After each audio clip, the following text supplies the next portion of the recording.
우리에게 주신 하나님 말씀은 구약 시편 104편 5절로 9절 말씀과 신약의 말씀 누가복음 8장 26절로 39절의 말씀입니다.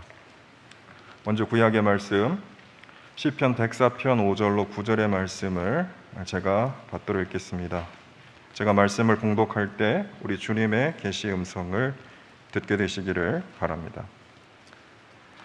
주님께서는 땅의 기초를 든든히 놓으셔서 땅이 영원히 흔들리지 않게 하셨습니다. 옷으로 몸을 감싸듯 깊은 물로 땅을 덮으시더니 물이 높이 솟아서 산들을 덮었습니다. 그러나 주님께서 한 번 꾸짖으시니 물이 도망치고 주님의 천둥 소리에 물이 서둘러서 물러갑니다.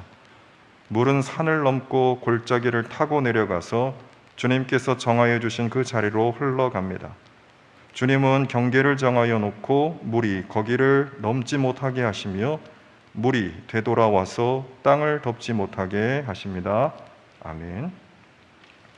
신약의 말씀 누가복음 8장 26절로 39절의 말씀입니다.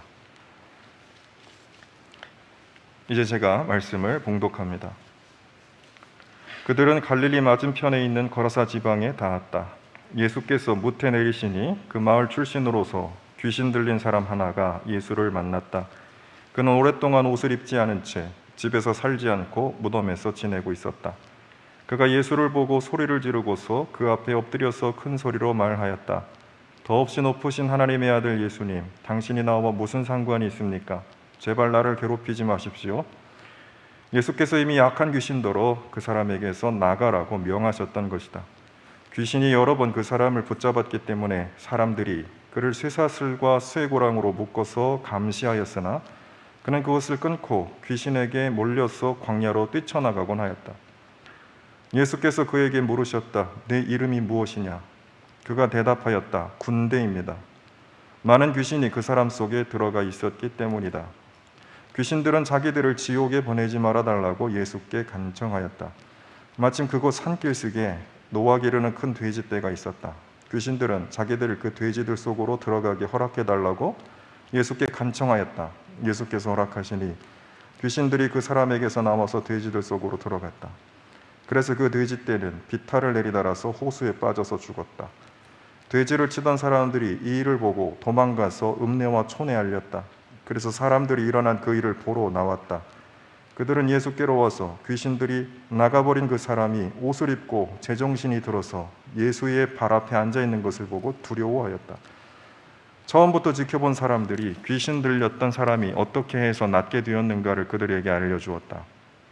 그러자 거라사 주위의 고을 주민들은 모두 예수께 자기들에게서 떠나달라고 간청하였다.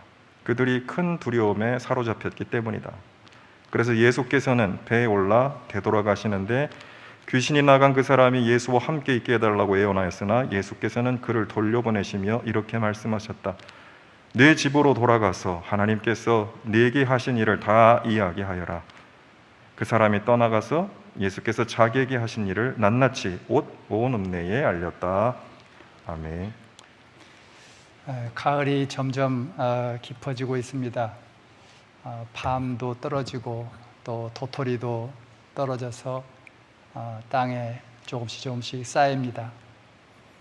꽃이 피고 또 열매가 잘 맺고 그것이 땅에 떨어져야지 이제 그 땅에 씨앗이 되어서 다시 또 생명체가 나는 것처럼 우리도 우리의 열매를 잘 맺고 그것을 자랑하거나 화려하게 꾸미거나 그러지 않고 다시 그것을 땅에 묻어서 새로운 복음의 생명 하나하나 잘 나오기를 간절히 바랍니다. 우리가 살고 있는 이러한 사회는 경계가 있습니다. 집과 집 사이에도 경계가 있고 또 나라와 나라 사이에도 경계가 있습니다. 지역에도 경계가 있죠. 그래서 그 지역의 경계를 넘으면은 말씨도 다르고 문화도 다릅니다. 경계 안에서 우리는 어떤 재산권도 행사할 수가 있습니다. 또 나의 소유권도 행사할 수가 있습니다. 경계로 인해서 여러 가지 권리를 행사할 수도 있고 또 권리를 행사할 수 없기도 합니다. 이러한 경계라고 하는 것은 물리적인 차원에서만 있는 것이 아니라 정신적인 차원에서도 있습니다. 정신적인 차원에서는 우리 인간의 생각과 대단히 밀접하게 그 경계가 연관되어 있습니다. 사람들은 자신의 정신적인 경계를 한정짓고 삽니다. 나는 이 정도 인간이다. 내 생각은 이렇다. 나는 이것이 싫고 이것이 좋다. 스스로 자기 자신의 생각을 한정짓고 경계를 짓는 것이죠. 그 경계의 정도가 큰 사람도 있지만은 적은 사람도 있습니다. 적은 사람은 스스로 과소평가하는 것이고 큰 사람은 자신을 과대평가하는 것이죠. 그런데 과대평가를 하든 과소평가를 하든 중요한 것은 그 경계를 내 스스로 만든다는 것입니다. 그리고 그 경계로 인해서 스스로 내가 담을 쌓는 잘못을 하고 있다는 것입니다. 그렇게 경계를 내가 막 쳐내면은 우리의 유연성이 사라지게 되고 삶의 자유가 없어지게 됩니다. 물론 경계를 허물고 넘어갈 때도 있고 넘지 말아야 할 때도 있습니다. 오늘 구약 성경에 보면은 하나님께서는 물의 혼돈을 막기 위해서 경계를 만드셨습니다. 그리고 그 경계를 만드심으로 인해서 세상이 질서를 찾게 되었습니다. 경계를 잘 치면은 그것이 질서가 되지만은 그러나 경계를 잘못 치면은 그것이 하나의 율법주의가 되고 스스로의 삶을 옥죄는 족쇄가 되는 것입니다. 오늘 본문에 보면 예수님은 경계를 허무신 분이십니다. 경계를 넘어가신 분이십니다. 예수님은 유대인과 이방인의 경계를 넘으셨고 부자와 가난한 자의 경계를 허무셨으며 또 의인과 죄인의 경계를 넘으셨습니다. 예수님은 유대인의 경계 넘어 이방인의 땅으로 가셨다. 오늘 본문의 신약 본문의 이야기인데 그것은 곧 이방인과 유대인의 경계를 허무셨다는 상징적인 의미가 담겨져 있습니다.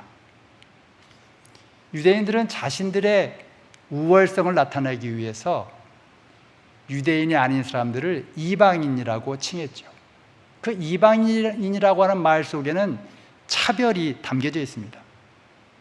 그리고 그 안에는 더럽다, 부정하다, 또 너와는 도저히 접촉할 수가 없다, 이러한 의미가 담겨져 있습니다. 그러나 예수님은 그러한 유대인과 이방인의 경계를 허무시고 차별을 없애셨습니다. 오늘 본문에 나오는 거라사라고 하는 지역은 갈릴리 호수 동편에 있는 이방인 지역입니다. 구체적으로 거기가 어디인지 우리는 잘 모릅니다. 단지 갈릴리 호수 동편 지역에 있는 호수 주변의 어느 마을이었을 것이라고 추정합니다. 갈릴리 지역은 어떤 지역입니까? 유대 땅 중에서도 가장 소외된 지역, 그리고 가장 못 사는 빈곤한 사람들이 많이 사는 지역입니다.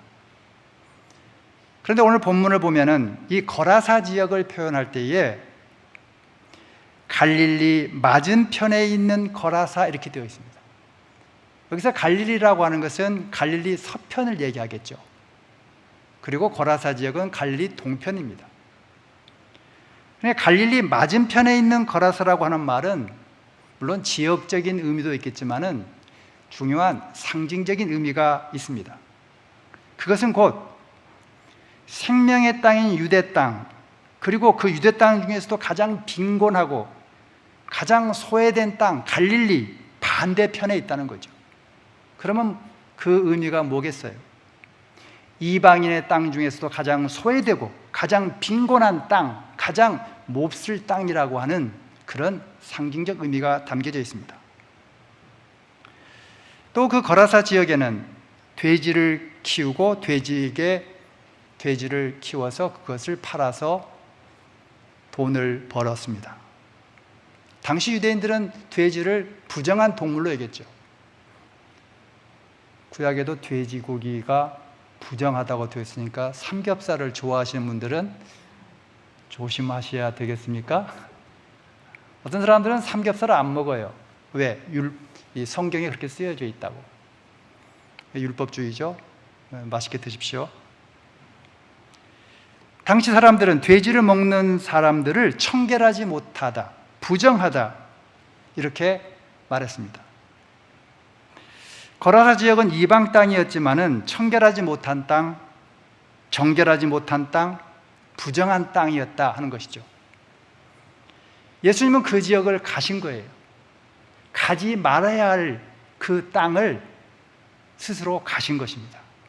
불결한 지역으로 들어가신 것이에요. 그것은 곧 예수님께서 그곳은 불결하지 않다라고 하는 생각을 가졌기 때문에 제자들과 함께 이동하신 것이죠.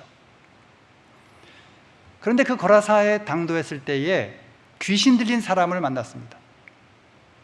그 귀신 들린 사람이라고 하는 것은 또 다른 중요한 상징적 의미가 있어요.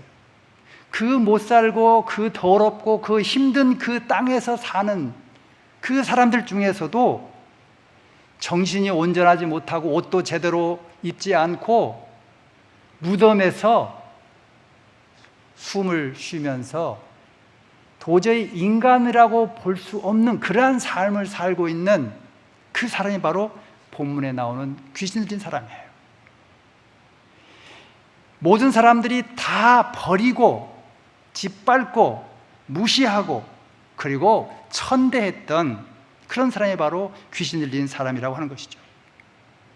그 사람 자신의 편에서 본다면은 그 아주 형편없는 공동체, 이방인의 공동체 안에서도 도저히 스스로를 제대로 관리할 수 없는 그런 존재였다고 하는 말입니다.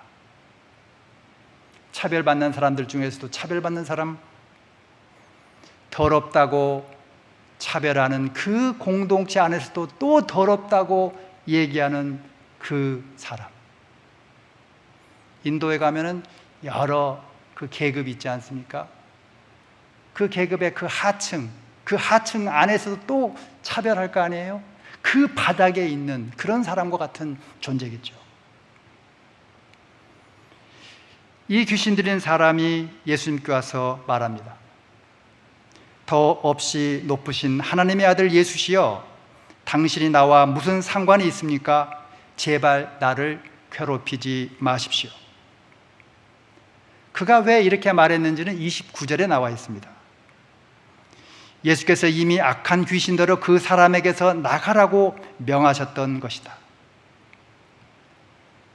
예수께서 그 악한 귀신에게 너 그 사람에게서 나가라! 라고 마음속으로 이미 명령을 하셨다는 것이죠. 모든 사람이 다 버린 그 사람에게서 예수님은 희망을 보셨다는 것이죠. 그리고 그 사람에게서 귀신이 나가면은 그 사람은 새로운 인간으로 본어게인 다시 태어날 수 있다라고 하는 희망을 보셨다는 것입니다. 비록 그는 이방인이고 이방인 중에서도 정신이 온전하지 못한 그러한 사람이었지만은 예수님은 하나님의 시각에서 새로운 인간으로 태어날 수 있는 소망을 보셨다는 것입니다. 오늘날 우리는 귀신 들린 사람을 보기 어렵습니다. 그러나 김장원 선교사님 선교하시는 그 산골 지역에 가보면은 귀신 들린 사람들이 참 많아요. 여기에다가도 이렇게 고리로 뭘 팔찌를 하고 다닌다든지 또 목걸이를 하고 다닌다든지 그 귀신에 사로잡혀 있다고 하는 것을 스스로 표시하는 거예요. 정신분석학에서는 이러한 귀신 들렸다 혹은 정신이 없다, 정신찰랑증, 조현병 이런 병명들을 많이 붙이지만은 전통적인 사회에서는 그런 사람들을 귀신 들렸다 그랬습니다. 제가 어려서만 해도요, 동네에 귀신 들린 사람들이 있었어요. 그 사람들 정신병원이 뭔지 혹은 어떻게 정신적인 치료를 받는지 의사도 없고 병원도 없고 그저 버림받은 사람들이에요. 오늘 젊은이들은 그런 사람들을 잘 보지 못하기 때문에 이 본문을 읽을 때 문화적인 차이를 많이 느낄 겁니다. 그러나 이런 사회에서는 그런 사람들을 귀신 들렸다 이렇게 표현했어요. 예수님은 그 사람에게 묻습니다. 내 이름이 무엇이냐? 이름을 묻는다는 것은 정체성을 묻는 거예요. 너는 누구냐? 너는 어떤 사람이냐? 너는 어떤 존재냐? 그때 이 사람은 나는 군대입니다 이렇게 말합니다. 이름이 없고 군대, 즉 셀 수 없이 수많은 어떤 귀신들이 내 속에 사로잡혀 있다 이런 뜻이에요. 하나의 귀신이 아니고 많은 귀신들이, 많은 어떤 그러한 사고, 생각, 잘못된 것들이 머릿속에 가득 차 있고 삶 속에 가득 차 있다는 거예요. 그리고 그로 인해서 자신의 정체성을 잃어버렸다는 거예요. 내가 누구인지를 잊어버렸다는 거예요. 우리는 때로 내가 누구인지 잊어버리고 살 때가 있습니다. 내가 어떤 사람인지 망각하고 사는 사람들이 실제로는 대단히 많아요. 상담할 때 제일 중요하게 얘기하는 것이 뭡니까? 당신의 정체성을 찾으십시오 아니겠어요? 상담자가 계속해서 말을 하게 해요. 그 목적이 뭐예요? 그 사람의 정체성, 내가 누구인가를 깨닫게 하기 위해서 계속 질문하고 들어주는 거예요. 우리의 생각, 우리의 정신이 무언가 집착할 때에, 그리고 잘못될 때에 우리는 정체성을 상실합니다.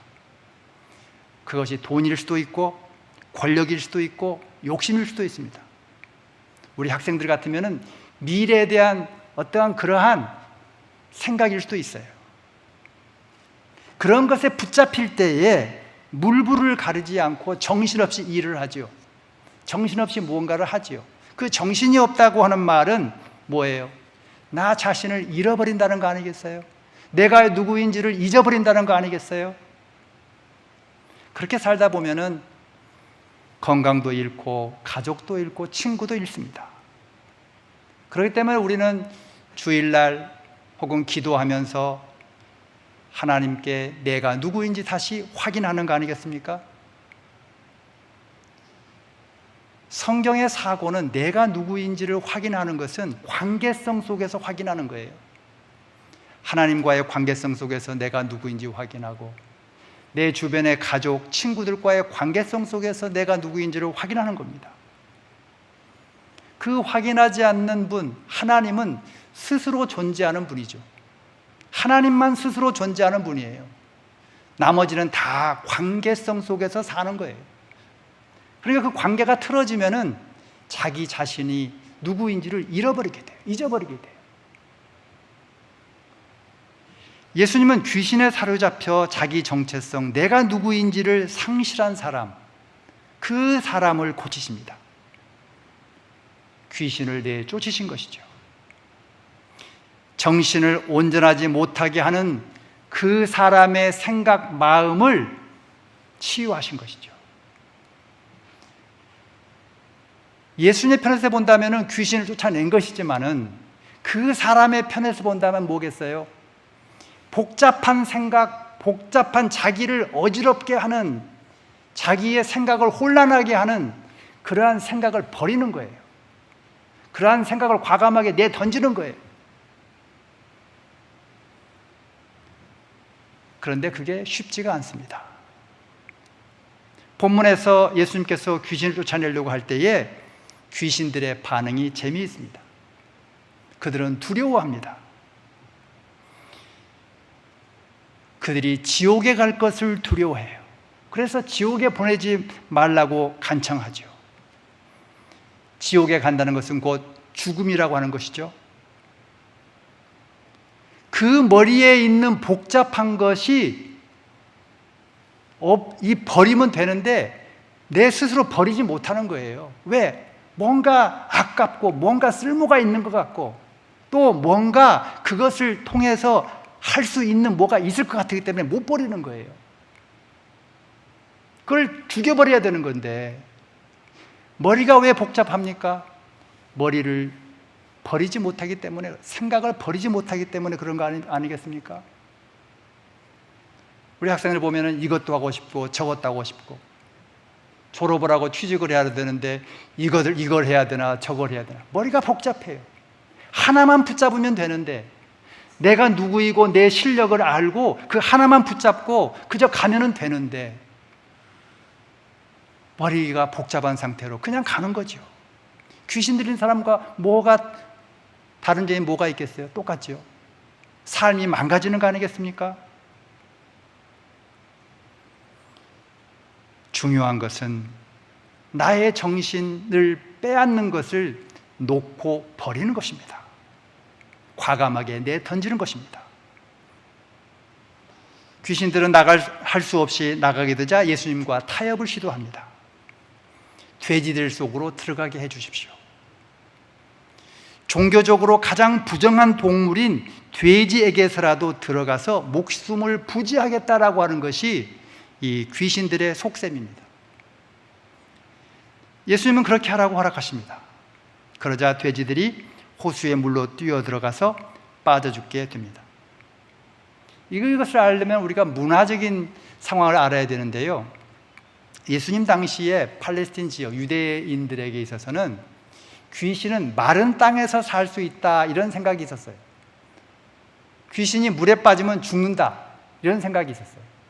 그래서 귀신은 마른 땅에서는 활동을 잘하지만은 물속에 들어가면은 끝난다 이런 생각이 있었어요.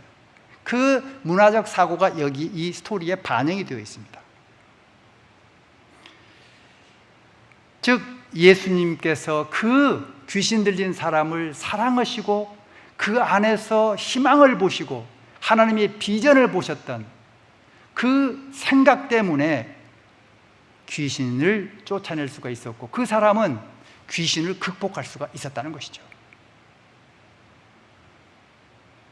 치유하셨다는 것입니다. 성경에서 치유하다는 말은 구원하다라고 하는 말과 똑같습니다. 여러분 구원 그러면 죽어서 천당 가는 것만 생각하는 사람들이 많이 있어요. 우리의 삶이 하나님의 길로 들어설 때 우리는 구원의 삶을 사는 것입니다. 치유의 삶을 사는 것이죠. 예수님이 거라사 지역을 떠나라고 할 때에 이 사람이 예수님께 간청합니다. 제발 저 좀 데려가 주세요. 예수님 가시는데 저 좀 데려가 주세요. 근데 예수님은 그를 돌려보냅니다. 돌려보내시면서 하시는 말씀이 내 집으로 돌아가서 하나님께서 내게 하신 일을 다 이야기하여라. 첫 번째 이방인 선교사가 됩니다. 첫 번째 이방인 선교사가 돼요. 이 귀신 들린 사람이. 그는 자기에게 일어난 치유 사건을 온 읍내에 알립니다. 복음의 증인 역할을 하는 것이죠. 예수님과 귀신 들린 사람의 이야기는 이렇게 해피 엔딩으로 끝나지만은 그러나 거라사 지역에 사는 사람들은 예수님 때문에 굉장히 불편해하고 예수님에 대해서 적대감을 나타냈습니다. 왜 그렇습니까? 예수님 때문에 손해를 보았기 때문에 그렇습니다. 자기들이 치던 돼지가 없어져 버렸잖아요. 다 죽어버렸잖아요. 그래서 예수님께 떠나달라고 부탁을 합니다. 가장 손해를 보는 사람들이 바로 돼지치는 사람들이었죠. 오늘날 관점에서 본다면 예수님께 손해배상 청구를 해야 되겠죠. 그러나 당시 문화에 있어서는 그것은 중요하지 않습니다. 그것은 하나의 당연한 걸로 받아들입니다. 예수님과 제자들의 시각에서 본다면 부정한 동물인 돼지를 쳐서 돈을 버는 것, 그것이 바로 정당하지 못한 행위였다는 것이죠. 정당하지 못한 행위로 인해서 돈을 버는 것, 그것을 성경은 잘못되었다고 지적합니다. 사도행전 16장 16절 이하에도 보면은 이런 이야기가 있어요. 바울과 실라가 전도 여행을 할 때에 빌립보에서 기도하러 이렇게 가는데 자꾸 뒤에 따라오면서 귀찮게 하는 귀신 들린 여자가 있었습니다. 그 여자는 점을 쳐서 돈을 벌었고 그 돈을 그 주인이 다 가져가는, 그래서 그 고용된 사람이었어요. 바울은 이 귀신 들린 여자를 고쳐주었어요. 그러니까 주인이 화가 났어요. 이 귀신 들린 사람 때문에 돈을 버는데 이 사람의 정신이 말짱해지니까 돈을 못 벌잖아요. 그래서 관가로 데리고 가가지고 거기에 감옥에 갇히게 된 것이죠. 정당하지 못한 행동으로 돈을 버는 것, 그 사람들에 대해서는 복음은 반대한다는 말입니다. 그것을 허락하지 않는다는 말입니다. 복음은 고통받는 사람, 치유가 필요한 사람에게는 유익이 되고 좋은 굿 뉴스이지만은, 그러나 불의를 행하면서 돈을 벌거나 불의를 행하는 사람에게는 절대 복음이 안 되는 거예요. 손해를 보게 되는 거예요. 이것을 분명히 아셔야 됩니다. 사랑은 허다한 죄를 덮지 않습니다. 사랑은 허다한 불의를 다 쳐냅니다. 그 문학적 컨텍스트를 생각하면서 그 구절을 읽어야 돼요. 모두가 다 포용되는 건 아니에요. 불의는 포용하지 말아야 됩니다. 돼지 치는 사람뿐만 아니라 모든 거라사 사람들은 그렇기 때문에 예수님이 빨리 떠나기를 원했습니다. 오늘 우리의 사회도 마찬가지입니다. 사회에 잘못된 질서가 있다면 그것을 바로잡고 정의를 바로 세우는 것, 그것이 바로 복음의 길입니다. 앞에서 언론이 선동하면 그것이 진실인 줄 알고 따라가서 다 넘어지지 않습니까? 언론은 언론의 이익을 위해서 존재합니다. 그러므로 언론을 믿지 마십시오. 돈 벌기 위해서 기사를 쓰는 거예요. 진실을 위해서 기사를 쓰는 것이 아니라. 대한민국 언론 너무나 썩지 않았습니까? 돈을 벌려고 하는 거라사 사람들처럼 그저 돈에 눈이 다 이렇게 돌아가 가지고 진실이라고 하는 것은 없어요. 복음은 고치는 겁니다. 치유하는 겁니다. 그리고 고통받는 사람, 치유가 필요한 사람에게 구원을 만들어주는 겁니다. 예수님은 거라사 사회를 위해서 그 귀신 들렸다가 치유받은 사람을 남겨놓고 가셨습니다. 그는 그곳에서 해야 할 일, 하나님께서 자기에게 베푸신 은혜를 낱낱이 고하는 일을 했습니다. 다 전했습니다. 선포했습니다. 그 사람 한 사람이 그 거라사 사회를 한꺼번에 다 변혁시키고 개혁할 수가 있겠습니까? 그러나 변화되는 것이죠. 마치 선교사 한 사람이 어느 마을에 들어가서 어느 사회에 들어가서 한꺼번에 다 변화시킬 수는 없지만은, 그러나 그가 뿌린 씨들이 녹아지고 자라고 새롭게 싹이 나고 큰 나무가 되는 것이 아니겠습니까? 오늘 대학교에도 작은 씨들을 많이 뿌리고 또 그 씨들이 하나님의 은혜를 받아서 커지고, 그러므로 인해서 우리 젊은이들을 더 많이 주님께로 인도하는 그러한 대학교가 되기를 주님의 이름으로 축원합니다. 기도하겠습니다. 우리의 집착과 욕심, 그리고 우리의 잘못된 생각들이 내가 누구인지를 잊어버리게 하고 잃어버리게 합니다. 하나님의 말씀 안에서 나를 다시 찾게 하시고 우리를 다시 찾게 하시며 교회의 사명을 다시 찾게 인도하여 주옵소서. 예수님 이름으로 기도하옵나이다. 아멘. 하나님 감사합니다. 귀한 말씀을 통해서 복음의 능력이 무엇인지 알게 해주시니 감사합니다.